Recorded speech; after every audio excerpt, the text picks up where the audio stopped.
I want to tell you a story about a little boy named Ben. Ben is 2.5 years old, and Ben has brain cancer. And Ben's really happy. He's happy because he's been through 2 rounds of chemo and radiation, and he feels good for once. He doesn't feel yucky, and his father's enjoying seeing Ben's happiness. But as the father tells the story of Ben and his cancer, the father's voice begins to break.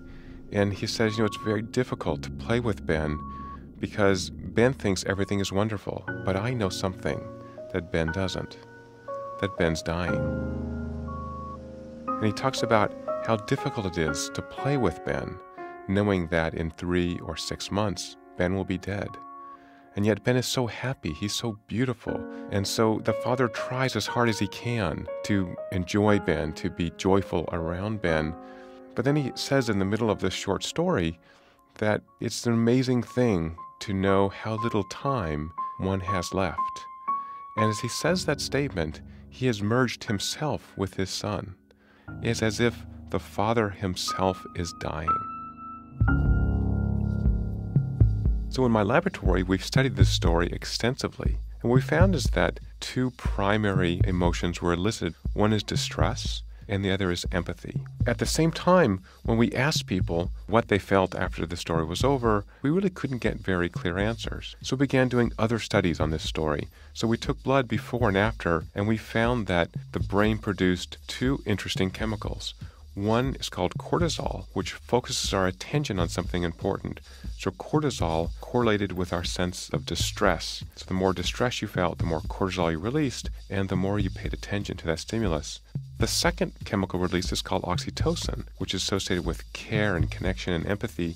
And oxytocin was correlated with people's sense of empathy. And the more oxytocin they released, the more empathic they felt towards Ben and his father.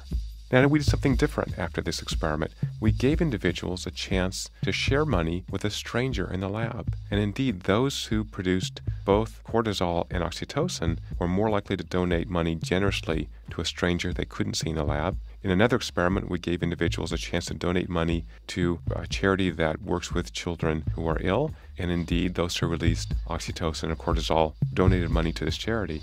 And in fact, the amount of oxytocin release predicted in both cases how much money people would share with a stranger or with charity.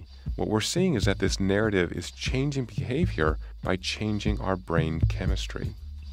So we decided to go a little further and ask, could we actually predict before they watched the video who would donate money to charity?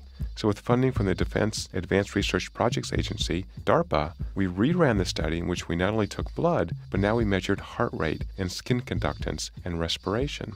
And using these additional measures, we were able to identify this distress response and this empathic response, and we could predict with 80% accuracy who would donate money to charity. These individuals get paid about $20 to be in an experiment, and the people who donated money on average donated half their earnings. So we began to investigate this story further. We used functional brain imaging to identify the regions in the brain that were most active while watching that video compared to a control video in which Ben and his father were at the zoo. And what we found was that the most active areas for the emotional story were areas in the brain associated with theory of mind or understanding of what others are doing, and areas that are rich in oxytocin receptors that make us feel empathy. And guess what happens when you watch 100 seconds of a father and son at the zoo? Nothing happens and people just blank out. There's no reason for them to attend to this information because nothing's happening. There's nothing exciting. It's important to understand that stories have to have this particular structure. 150 years ago, a German theorist named Freytag called this the dramatic arc. So there are particular story aspects that go into making an effective story: exposition, rising action, climax, falling action, and then this denouement.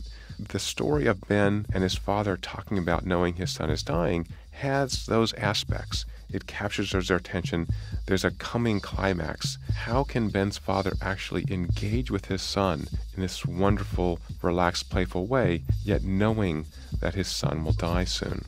it seems like there may be a universal kind of story structure. So stories are powerful because they transport us into other people's worlds, but in doing that, they change the way our brains work and potentially change our brain chemistry.